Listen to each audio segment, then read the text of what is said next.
I originally thought it was going to be easy.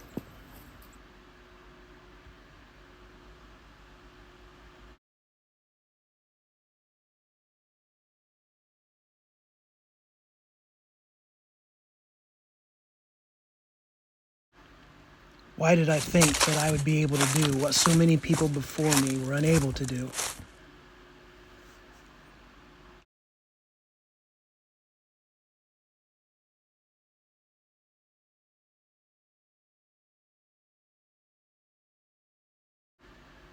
In attempting this very thing, Brian Carlson had already nearly lost his mind.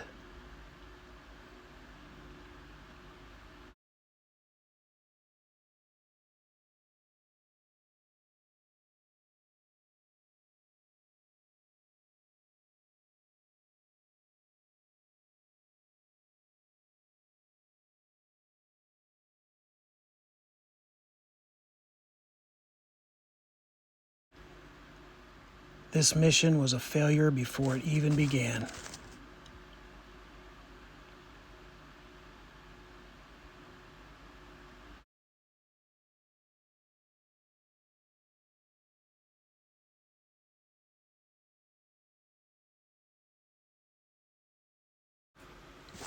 I started by searching the area, focusing my attention on standing water and small ponds. From our intelligence we'd already gathered, Chris spends as much time at ponds as frogs do. If there was going to be any success in finding him, he would probably be near a pond.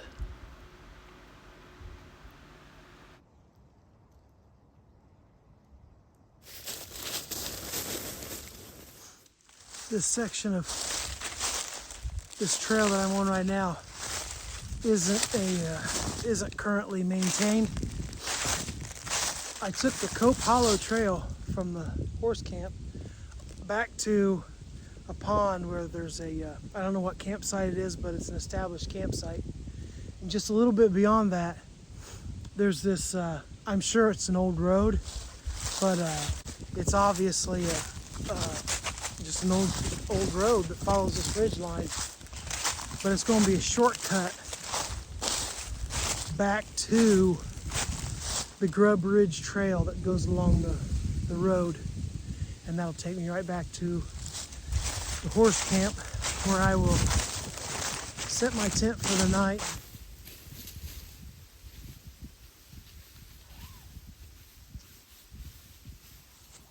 So I'm just about back to the Blackwell horse camp. The loop I did today took about, I think it was 2 hours and 50 minutes. It ended up being, by the time I finish this little route and back around, it's going to be right about 8 miles. Once I located that hiking guy, I set up my camp for the evening, keeping him within close distance of me, and I called in for some help. But that help came in the form of Brian Carlson. I got lights on my truck.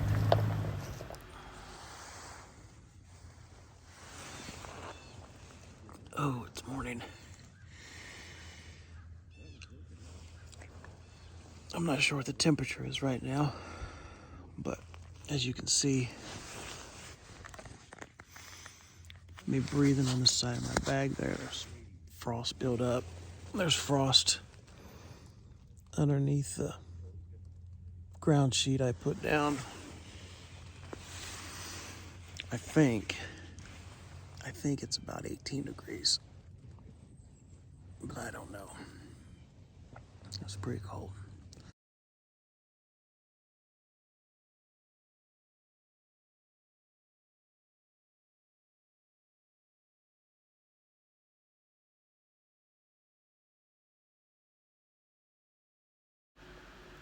Separating that hiking guy from his support crew was easier than we thought.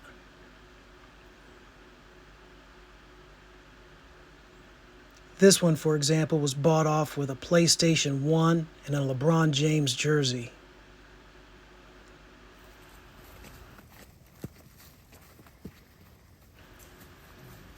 Our plan was pretty simple, so we thought. We'd just make him walk so he could physically go no further.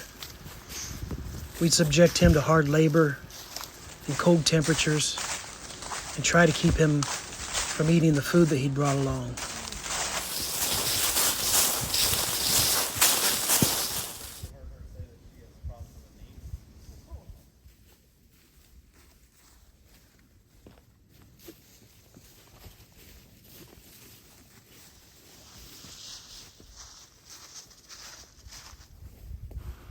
At a distance of about 1.5 miles, it looked like Chris had gone about as far as he could go. So we allowed him to set up his camp, allowed him to relax for a minute, and then we would start the physical abuse of forced labor. We thought forcing him to process firewood would surely break him down. But this guy's tougher than we thought. And he only taunted us.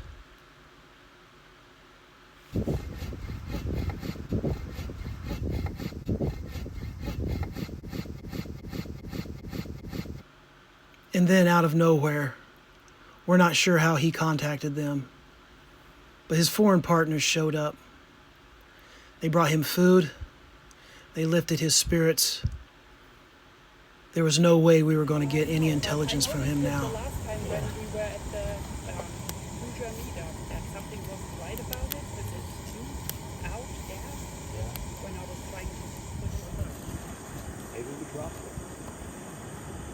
And we've used that can before, right? That type.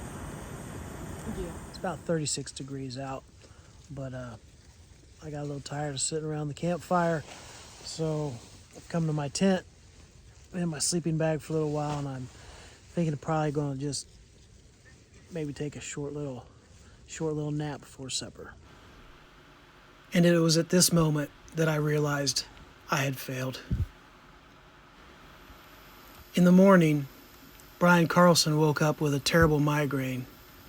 We think it's because he was picking his nose all night.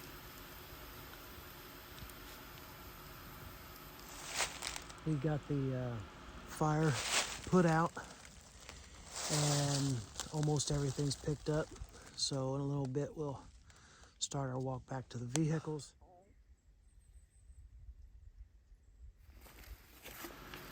The only thing left now was that walk of shame back to the truck.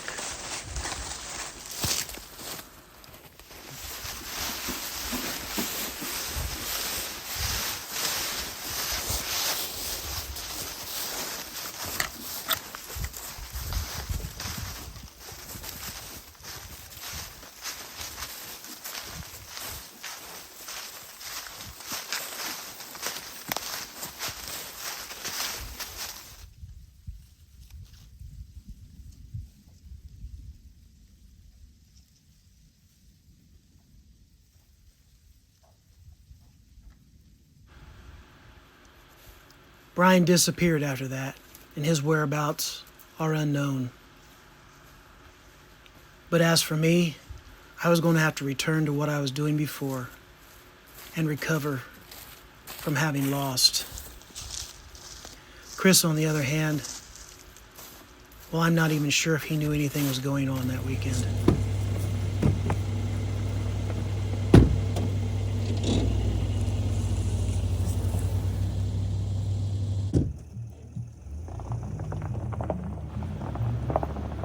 So now the challenge becomes yours. If you think there's intelligence in this man, you take the mission.